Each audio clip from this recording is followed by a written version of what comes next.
Hey guys, and welcome back to Season 3, Episode 2 of the AC Milan Career Mode. We're still in the transfer window, still trying to wrap up some deals. The only deal we managed to get in the previous episode was Lorenzo Insigne, who's going to make his unofficial debut against Manchester United in the Invitational Cup semi-final. Hopefully he'll be a good addition to the side. We're still expecting a lot more players to come, but right now it's only Insigne. Hopefully he can impress us.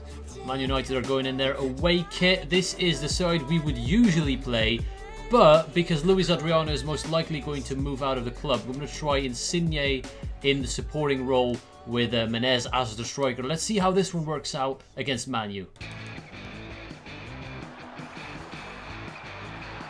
Oh, what a finish. Bonaventura did the exact same thing against Arsenal, and now he's done it again against Manchester United. You know what? I'm starting to think that last season, when he was out for 7 months, we severely missed someone in midfield with his presence.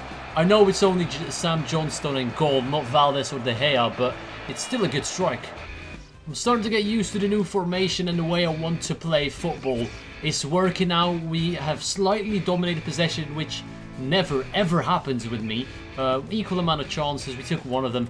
It's going alright. I'm going to make a few changes actually. I'm going to give a couple of the other guys a chance to play. Calhanoglu, Bertolacci, Niang, Eli and Abate are all coming on. Insigne turns into Bertolacci. Well played, Bertolacci into Niang. Has to be 2-0. Niang misses and the rebound is saved again. Oh no, Wayne Rooney lays that one off. Morgan Schneiderlin. Good save, Diego Lopez. Well played by Diego Lopez. Calhanoglu finds Balotelli against Tyler Blackett. Goes past him easily there. Balotelli looks for Niang. This is going to be 2-0, game over. We're going to go to the final of the Invitational Cup, and that is a brilliant finish from Mbaye Niang. It may have been De Gea in goal. He wouldn't have saved that. It's 2-0. Beautiful work from Balotelli, and the finish is there from Niang. These two together up front are going to be unstoppable. Balotelli goes for Niang. Niang against Tyler Blackett. He should have the pace on him. Blackett goes for the challenge. What a tackle. If that was a legitimate good tackle, then fair play to him. There we go, that's the end of the game. A better performance than against Arsenal, I feel this was, because I genuinely think we dominated the game and deserved to win, although the stats say it was quite an even game. These are the best teams in Europe, and it may not be their strongest 11, but they still got world-class players out there, so I'm fairly happy. We're going to face off against Chelsea in the final, the team that knocked us out in the Champions League last season in the semi-final. Time for some small revenge.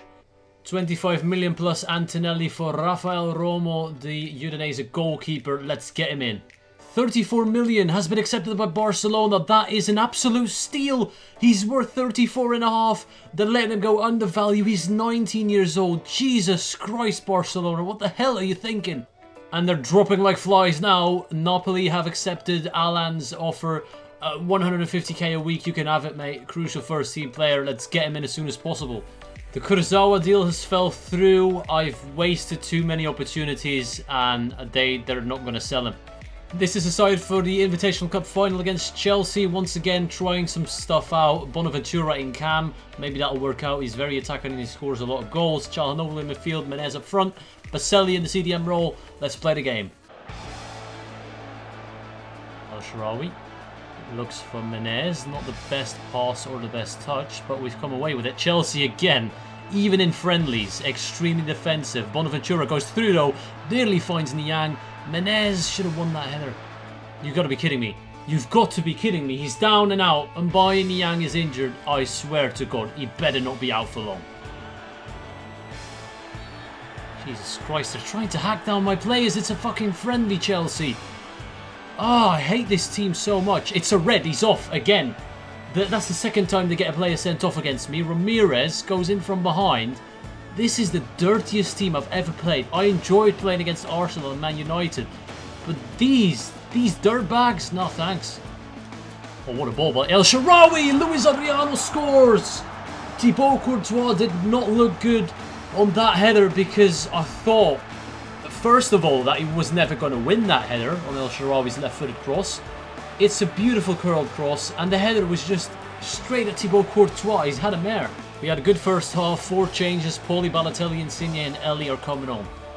Balotelli He spots El Shaarawy making that run down the wing. El Shaarawy with a great first touch. El Shaarawy still going. Insigne pops up at the back post. Lorenzo Insigne forces a good save out of Thibaut Courtois. El Shaarawy's going to whip one in. Hopefully get a second goal here on his cross. It's a decent ball. The header is one straight at Courtois. Adriano back into Balotelli. Balotelli is through one-on-one. Baba is chasing him. Baba goes for the slide challenge. Balotelli tried to lay that one off. El Shaarawy volleys it. We can't get the second goal. And there we go. That's the end of the Invitational Cup. We win the final. And this has been a good test. We now know. We played the Champions League finalists in this tournament. We played Manchester United. So I feel like we've taken steps. We've become a little bit better. And that is still without most of our new signings. So I'm definitely happy with how pre-season has gone. Before we take a look at Niang's injury, we're going to accept the offer for Donati. It's an absolute bargain. Undervalue for a player of his quality is absolutely ridiculous. Slightly overpaying on this one, of course, but he's still worth it. And then we have about 20 million left to hopefully secure Rafael Romo, which would be fantastic news. 4 million added to the budget. They were happy with their performances, of course, and he's out for 3 months. This is ridiculous. Donati is going to be involved in the training drills. His passing is probably his weakest attribute, so I'm going to try and train that up. His dribbling, his shooting, his pace, it's all fantastic. Just his passing needs a little bit of work. Palermo are offering 14 million for Luis Adriano. I want to get 18 million for him. He's in good form. He's still a decent striker in my opinion. They're offering quite a bit of money for Andrea Poli. Now, I'm not initially going to sell him, but when you have a stacked midfield like ours, we've signed Alan, we've got Çalhanoğlu, Baselli, Insigne, we've got a load of midfielders, so if they can give me 27.5 million, I'm willing to let him go. They're going to stick with 14 million. You know what? You can have him. I'm sorry, Luis Adriano. You've been a loyal servant, but you have to go. After looking at all the midfielders in my club, I'm going to accept the offer from Athletic Bilbao. It's good money. And like I said, we've got Alan, Bonaventura, Çalhanoğlu, Baselli, Bertolacci, so many central midfielders. I think we can miss him. Thank God for that, a training injury. It's only a week he's out for Alessio Romagnoli. I got scared there for a second. Transfer off for Pinto, 2-year loan. The young winger can go out to Blackburn Rovers. And then the player has been sold. Who is it? It's Luis Adriano. I salute you, my friend. And for the moment, final signing of this transfer window is Rafael Romo. For now, a backup goalkeeper. He could turn into our first choice goalkeeper after the season. Andrea Poli does not have the intention to leave Italy, so transfer talks have broken down. You know what? I don't mind it too much. He's still a quality player, and I'm glad he's at the club. I know you would make a great replacement, by the way, and buy Niang, but not when your fucking leg is broken, alright? It looks like our transfer business is done. I am tempted to sign one of these two left backs when I've got full scout reports on them. It wouldn't hurt to strengthen our squad in depth a little bit. But for now, we're going to do a squad report, end the episode here. And in the next episode, we'll play the Italian Super Cup against Napoli and start off the league season again. I'm excited. I think we can have a fantastic season this season. We had a good pre-season. Hopefully this form will continue into the actual season. Diego Lopez is still growing. Fantastic news, to be fair. I hope he can stay at the top of his level for one more season at least before he retires. The Cilio is going up in stats. What do you guys think about my transfer business, by the way? What do you think of this squad? Is it ready? Is it strong enough?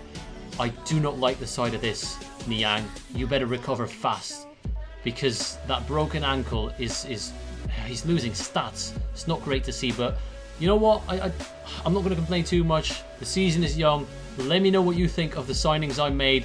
Especially this one. I mean, I'm genuinely in love with the guy. He's fantastic. But, you know, in general, I think we made some decent transfers. Just let me know what you think.